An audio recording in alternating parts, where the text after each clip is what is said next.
Hey everyone, it's Ben, and today we're going to take a look at what Aaron from Gideon's Tactical calls a must-have knife. We're going to look at the new Cutjack from Steel Will. So I've reviewed some fixed blades from Steel Will in the past, but never a folder. I'm looking forward to checking this one out, coming up right now on Living Survival.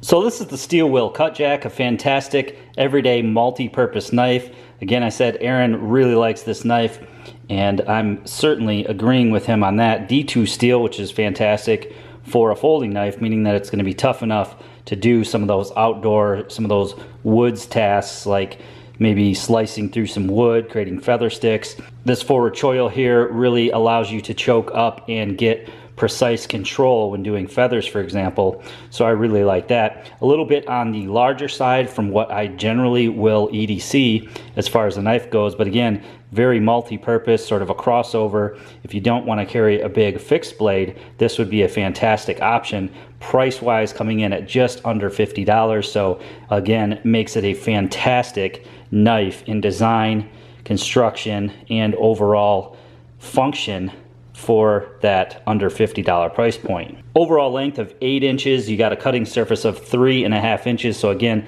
a large amount of cutting surface. You have this nice big belly here, and you can see I already have a little bit of patina forming on it. That D2 steel, again, being a semi stainless steel, is going to, be something that you do have to maintain. So I'll put a little bit of oil on it. I used it last night to eat dinner with, actually, cut through my steak. So got a little patina on there. Razor sharp though on the high flat grind here, and you've got the sort of sweeping top portion here, just kind of like some of their other knives. Again, D2 steel. You can see their Steel Will laser etched into the satin, and one thing that Steel Will does better than anybody, I think, is their satin. Again, mine is starting to patina a little bit, but their knives are super pretty from when they come out of their factory. This one is no exception. Again, you've got that great blade there with that forward choil. You've got a finger guard here. As far as the handles go, you've got this FRN handle. You can get it in black or you can get it in OD. So it doesn't have quite as grippy texture as some others with that sort of similar pattern there from Spyderco or from Kershaw. But it does have a decent amount of grip on it. It would be nice if it had a little bit better sticky grip. Not so much of a big deal when you're wearing gloves, but if you're just barehanding it like I usually would do on a folder, then it's nice to have a little bit more traction there, especially if it gets wet. It is a liner lock, and the liner comes over enough. Looks like about 50% there on the blade, so you've got great lockup. If you can see down into the center there, you do have liners that are sort of milled into the handles, skeletonized liners in there, and overall that's going to give this a little bit lighter weight than something similar, such as maybe the Ontario Rat 1 or the Kershaw Link. So a lot lighter at 3.8 ounces. And it's fairly thin as well. You can see you got a FRN backspacer there, lanyard hole, a reversible pocket clip left and right. Of course, I've got it on the left side, tip up, and then of course your opening mechanism is a flipper. You do have to give it a little bit of wrist there to get it open. Of course, if you just try to light switch it, you'll get it about halfway, and if you try to push it, this one just doesn't want to open like that. So you kind of have to light switch it there and give it a little bit of wrist, but no big deal once you get used to it. Lockup is rock solid up and down. Just a minor amount of play back and forth, which is something that you'll find on most liner locks, and then something that you won't find on most liner locks, especially in this price point, is the perfect centering. And you do get perfect centering on the Steel Will, so no sacrifice as far as quality and quality control goes. Again, just a beautiful knife. There is a little bit of jimping there on the flipper handle, and then of course when you flip it open, a little bit of jimping on top. It's going to allow you to rest your thumb up there, rest your forefinger up there. You've got a little bit of jimping as pretty usual on the bottom of the liner there. So you can hold this knife in 1 to 2 grips. You can hold it in a back grip and get your whole hand around it. Again, it is a larger folding knife, or you can choke way up.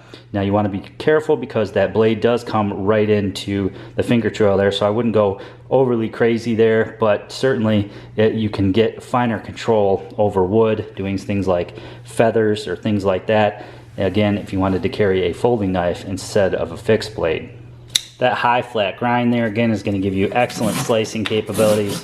You can see you can just slice right through cardboard with just no effort. Again, having that big belly on there and having the 3.5-inch cutting surface just slices right through this stuff. You know, you can go really slow and it's just like butter with no effort.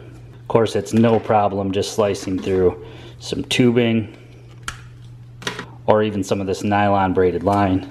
Just no issues, even without serrations. Just goes through like butter. There, I went ahead and threw some oil on there. You can see how nice that satin finish is. And again, D2 steel, not super hard to maintain. It's a little bit harder than some of your other steels like 420HC, VG10 that you'll find in similar priced knives. But again, it will stay sharp longer. Generally, I'll just take a ceramic rod to something like this just to touch it up, but you can see their satin finish. It's just fantastic. So again, a little bit larger than I would typically EDC, although the weight-wise is what keeps it very comfortable in your pocket and not weighing you down. As I said, like Aaron showed with the Ontario Rat 1, that's the exact reason I don't have a Rat 1, is that it was just too big, too heavy to carry in the pocket. This one is definitely not, compared here to the Spyderco Native 5 or the Kershaw Link. Now price-wise, the Native 5 is going to run you a little bit more, of course, because it does have S35 VN steel. And what I brought this out to show you though is the texture on the Spyderco. I do prefer a little bit. You've got this texture that just locks your thumb in there. I mean, your thumb cannot slide as long as you're putting pressure on there. Now on the steel wheel, you do have a little bit more slip there in the handle, so it would be nice if they had just a little bit better traction on there. But again, you can see sidewise how it compares to a Native 5. And then the Kershaw Link, which of course made in the US, great pocket knife. This sort of has that FRN handle again, pretty slippery like the steel will. This one coming in with the, I believe, 420HC blade steel, but again, price-wise, pretty similar. I believe you can pick this up for around $40, even maybe a little bit less at $35. So for a folder to come in at under $50 with the D2 steel, that beautiful satin finish, decent handles, and just overall performance in a flipper is a pretty dang good deal. Pocket clip reminds me of a Spyderco where it's not quite as deep a carry. This section here is going to stick out, but again, gives you something to grab onto to pull it out of your pocket. It is a very, very tight pocket clip, so sort of tighter than I like on the clip there. Makes it you know, harder to slip onto your pants, especially if you're wearing jeans or something like that. It probably would rough it up over time, but again, it's not going to fall out on you for sure.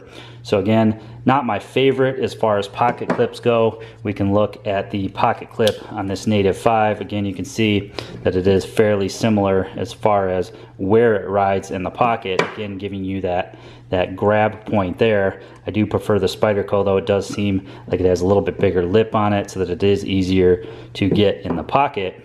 But again, the retention's going to be there, and I think it does combo up with the knife or look really well on this particular knife. So here is another one of my favorite knives from Steel Will, the Steel Will Gecko. I have used this knife a tremendous amount, and again, you can just see how very nice their satin finishes are on their blades. The Cutjack as well, just a beautiful, beautiful satin finish. So I hope you guys enjoyed the video today. As you can see, it's a fantastic folding knife coming in at just under 50 bucks. 45, I believe, on Amazon right now. You can get it in the black or you can get it in the OD. D2 steel. Again, as far as how it compares to several other knives, it comes in at a great price point for its quality, its materials, and its capabilities. For having that larger 3.5-inch cutting surface, they've really slimmed it down enough in the weight and the thinness to make it pretty much disappear in your pocket. Again, the way it rides in the pocket is pretty similar to like a Spyderco, but it does give you that little finger grip there to be able to pull it out of the pocket, so there's no complaints there, and the fact that it's ambi is just fine by me. And overall, it's a beautiful knife for sure. There's not many people out there that can do satin as well as steel will does, in my opinion. So I'm going to leave a link below to Amazon where you guys can pick this model up for yourself. Anything you purchase through my Amazon link does help support the channel. Hope you enjoyed the video today. Please give it a big thumbs up for me. Make sure you leave me that comment below. Please share this video to your friends and family on your social media, and don't forget to click subscribe to my channel for more videos. Hey everyone, it's Ben, and today we're going to take a look. So I've reviewed some fixed blades from the choke up and sort of use it as a fixed blade, which is knife.